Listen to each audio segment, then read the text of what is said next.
መንፈሳዊ ዓለምን እንዴት ኮድ ማድረግ እንደምንችል ወይም የምንፈልገው መልእክት ለመንፈሳዊ ዓለም እንደምንልክ እንመለከታለን። መንፈሳዊ ዓለም የራሱ ስርዓት አለው። እግዚአብሔር መንፈሳዊ ዓለምን ሲፈጥር በመንፈሳዊ ዓለም ሕግ ውስጥ የተሻረ አንድም ነገር የለም። አንድ ሰው በመንፈሳዊ ዓለም ሕግ ውስጥ ይገዛል፣ ወደደም አልወደደም።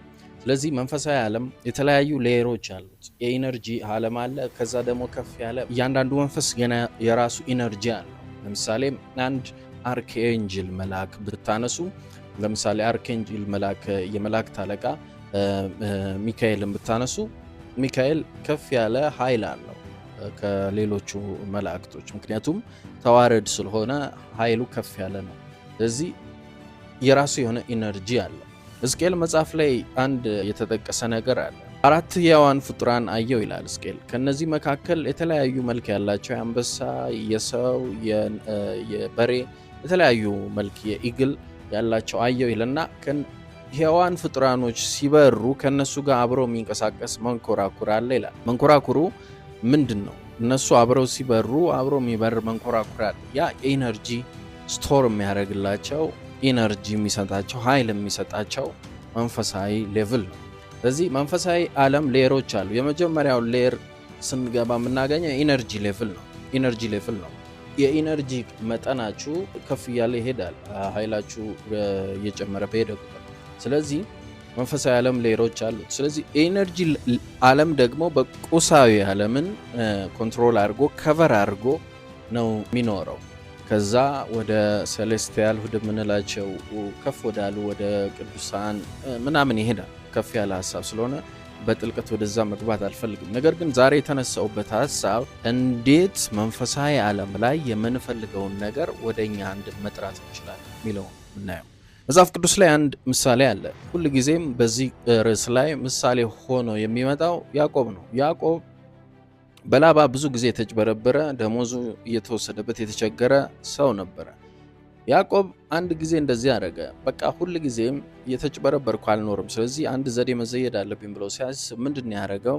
ተደራደረ ከላባ ጋር። እንግዲህ የላባ በጎች በሚወልዱበት ሰዓት ሁል ጊዜ ላባ እየወሰደበት ስለተቸገረ ያዕቆብ እንደዚህ አለው ላባን፣ ሽምልምልማ የሚወልዱት ለኔ ይሁን፣ ወይም ዥንጉርጉር የሚወልዱት ለኔ ይሁን፣ ለአንተ ደግሞ ልሙጥ ከተወለደ ልሙጥ ትወስዳለህ አለ። እሺ አለ። ላባን በዚህ ተስማማ። ምን አደረገ? ያዕቆብ ውሃ በሚጠጡ ሰዓት በጎቹ ፊት ለፊታቸው ሽምልምልማ ወይም ዥንጉርጉር በትር አስቀመጠ እና በትር አስቀምጦ ሁል ጊዜ ሲጠጡ በጎቹ ያን እንዲያደረገ ፋይናሊ አት ኤንድ ኦፍ ዘ ዴይ ሁሉም በጎች ዥንጉርጉር ወለዱ። ያዕቆብ ሁሉንም በጎች የተወለዱለትን ወሰደ። ምንድነው እዚህ ጋር ያዕቆብ የተጠቀመው? እነዚህ በጎች ኢማጂን እንደሚያደርጉና ኢማጂን ያደረጉትን ነገር እንደሚወልዱ እንደሚጸንሱ ያዕቆብ ያውቅ ነበረ።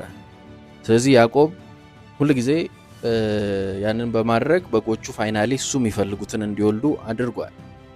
እንግዲህ እነዚህ በጎች ናቸው በማሰላሰል አቅም የሌላቸው ብለን የምናስብ፣ ግን ያው በነፍስ ዓለም ውስጥ ይኖራሉ። ነፍስ ስላላቸው እንስሳ ቢሆኑም they know everything so አእምሯቸው ላይ ሁሉም ነገር የሚቀረጸውን ነገር ኮንሲቭ ያደረጉ ነበር፣ ይጸንሱ ነበር። ስለዚህ ሁል ጊዜ ኢማጂን የምታረጉት ነገር እየጸነሳችሁት ፋይናሊ ወደ መሆን ማኒፌስት ወደ ማድረግ ወደ መወለድ ነው የሚመጣው። ለዚህ ትልቁ ምሳሌ ያዕቆብ ነው። ሌላኛም ስፍራ ላይ ጌታ ኢየሱስ ወደ ሴት የተመኘ ከእርሷ ጋር አመንዝሯል ይላል። ፊዚካል ኮንታክት ሳይኖረው ግን ኃጢአት እንደሰራ ይቆጠራል። ቢኮዝ he is using imagination-ን እየተጠቀመ ስለሆነ ማለት ነው። ሌላ ቦታ ላይ ሰው በልቡ እንዳሰበው እንደዛው ነው ይላል። ስለዚህ ሁልጊዜ መንፈሳዊ ዓለም ከምናናገረው ከምንመኘው በላይ ኢማጂን የምናደርገውንና በሀሳባችን ውስጥ የሚመላለሱትን ጠንከር ያሉ ዲፕ የሆኑ ሪፒቲቲቭሊ የምናስባቸውን ሀሳቦች በተደጋጋሚ የምናስባቸውን ሀሳቦች እንደ መልእክት አድርጎ ነው የሚቀበለው። ስለዚህ ምንድን ነው የምናስበው የሚለውን ፊልተር ማድረግ አስፈላጊ ነው። ኢማጂን የምታደርጉትን ነገር ወደ እናንተ ታመጡታላችሁ፣ ቅድም እንዳየነው እንደ ያዕቆብ ማለት ነው። ስለዚህ መንፈሳዊ ዓለምን ኮድ የምታደርጉበት ወደ ራሳችሁን የምታመጡበት አንዱ ኢማጂኔሽን ነው። በልቦናችሁ አይን ማየት ስትጀምሩ ያ ነገር በተደጋጋሚ ስታዩት ወደ እናንተ ይመጣል። ፋይናሊ ማኒፌስት ወደ መሆን ነው የሚመጣው። ስለዚህ የመጀመሪያው ነገር ይሄ ኮድ የምናደርግበት አንዱ ኢማጂኔሽን ነው። ኢማጂኔሽን በጣም ዲፕ ነው። ዓለማችን ላይ ትላልቅ የምንላቸው እነ አልበርት አንስታይን በጣም ትልልቅ የፈጠራ ሰዎች የተጠቀሙበት ነው እና መጽሐፍ ቅዱሳዊም ነው። ስለዚህ ነገ የምትሆኑትን ማየት እንዲሆን የምትፈልጉትን ነገር በልቦናችሁ በተደጋጋሚ የምታዩት እሱን ነው የምትሆኑት ፋይናሊ። ምክንያቱም ህግ ስለሆነ ማለት ነው እና ከምንጸልየው፣ ከምንናገረው፣ ከምንመኘው በላይ ኢማጂን የምናረገው በህይወታችን ላይ ይገለጣል። ስለዚህ መንፈሳዊ ዓለምን በኢማጂኔሽን ኮድ ማድረግ ለእኛ እንዲሰራ ማድረግ እንችላለን። ምክንያቱም የመንፈሳዊ ዓለም ቋንቋ ስለሆነ የተለያዩ ኮንሴፕቶች አሉ በዚህ ዙሪያ።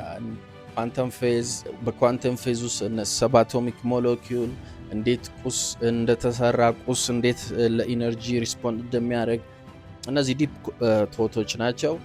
ሌላ ጊዜ በሰፊው እነዚህ እንመለከታለን። ላይክ ያረጋችሁ ቪዲዮ ኮፒ ሊንክ ያረጋችሁ ሼር ማድረግ አትርሱ።